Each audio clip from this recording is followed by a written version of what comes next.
तो हम अपना सारा जीवन नित्य के चक्कर में गुजार दें, फिर अगला जन्म ले लें, फिर गुजार दें, यही प्रक्रिया चलती रहेगी। दूसरा है अपवित्र को पवित्र, क्लेश का कारण।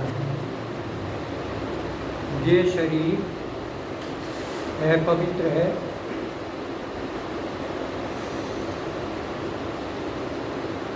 इससे गंदी चीज कोई हो नहीं सकती। ये 9 द्वारों वाला महल है, 9 के 9 द्वार से मत गंदगी बाहर निकलती है। शरीर में भी गंदगी है, ये हाड़ मांस का बना हुआ है, तो इससे अपवित्र चीज कोई है नहीं, लेकिन हम इसी को पवित्र मानने बैठे। 1 ग्राम खाल के अंदर ये पूरी गठरी पैक की हुई है। अगर हम जरा सी खाल को खुरच दें तो इसके अंदर क्या है सबको दिखाई दे। चोट लग जाए तो पता लग जाए इसके अंदर क्या है। सारा हाड़ और मांस और उसके अंदर भी गंदगी भरी हुई है, तो इससे अपवित्र चीज़ कोई है नहीं, लेकिन हम इसको पवित्र माने बैठे। अगला है अविद्या, दुख को सुख।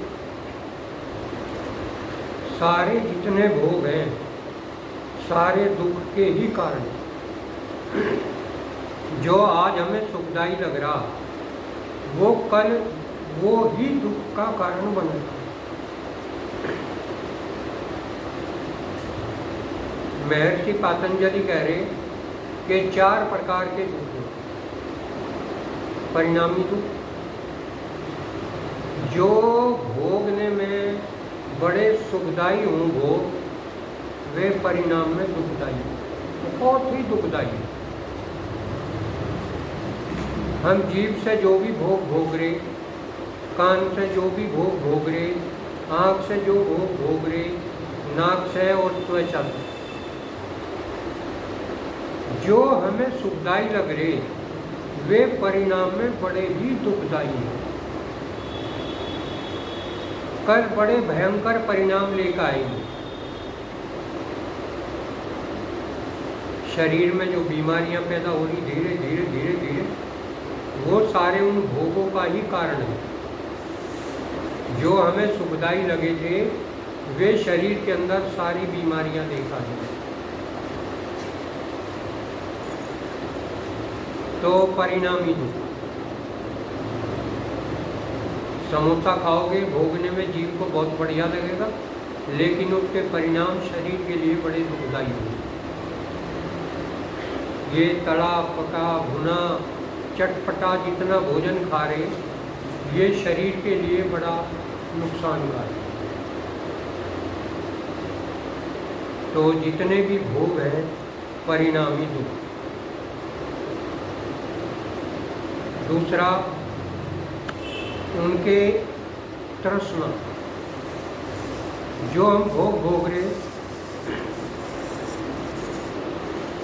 उससे ज़्यादा दूसरों के पास है, फिर उसे देख कर कष्ट होने लगे। हमारे पास तो कुछ भी नहीं, इनके पास देखो कितना। तो ये भोग दुखदायी है।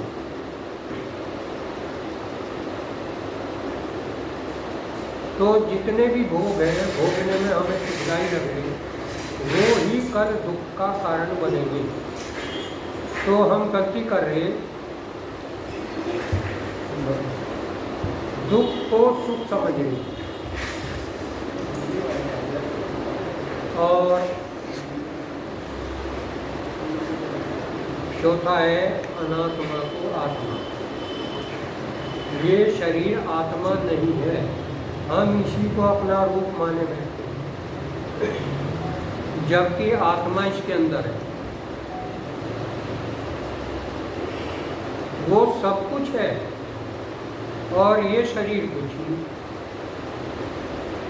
तो जो आत्मा है उसको हम कभी जानते नहीं, और जो अनात्मा है, आत्मा है नहीं, पदार्थ है,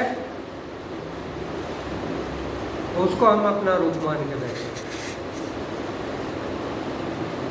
तो ये अविद्या है, अज्ञान है, जिसके कारण हम सभी यहाँ संसार में दुख भोग रहे हैं। दुख भोगने के लिए ही आए। अब क्षणिक हमें तो सुख लगे, लेकिन वे ही दुख का कारण बने करते हैं। दूसरा है अस्मिता।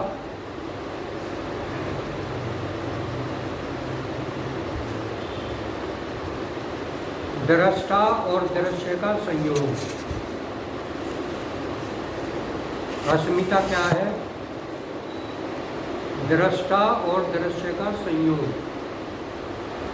इसमें आत्मा दृष्टा है, और ये जितना दृश्य हमें दिखाई दे रहा, जो हम सुन रहे, जो सूंघ रहे, जो चख रहे, जो स्पर्श कर रहे, ये सारा का सारा दृश्य है, जड़ है।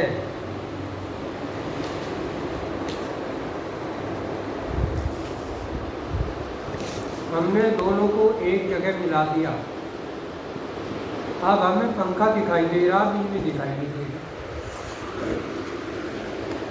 जड़ शक्ति, इसमें बिजली शक्ति है, हालांकि वो भी जड़ है, और पंखा जड़ है। तो पंखा हमें दिखाई दे रहा चलता हुआ, हवा दे रहा, लेकिन जो इसको चला रहा वो हमें दिखाई नहीं दे रहा, उसको हम अनुभव नहीं कर सकते। इसी तरह दृष्टा इसमें आत्मा है, सुनने वाली शक्ति आत्मा है, सुनने वाली शक्ति आत्मा है, स्पर्श करने वाली शक्ति आत्मा है, चलाने वाली शक्ति आत्मा है, सब कुछ आत्मा कर। लेकिन हम उसको भी अपना रूप मान के बैठे, उसके साथ संबंध स्थापित कर लिया। महर्षि पतंजलि कह रहे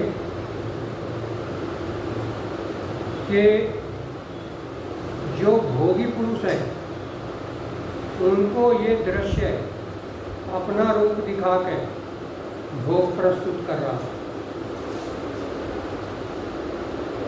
प्रकृति, ये प्रकृति दृश्य है,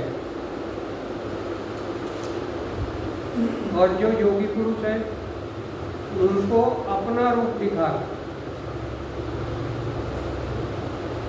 कि तू प्रकृति नहीं है, तू तो प्रकृति के बनाने वाला है, प्रकृति को चलाने वाला है, तू प्रकृति नहीं है। उसको उसका अपना रूप दिखा के उसे मुक्त करते हैं।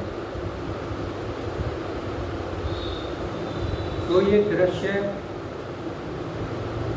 के साथ जब तक हम संयोग बनाए रखेंगे, तब तक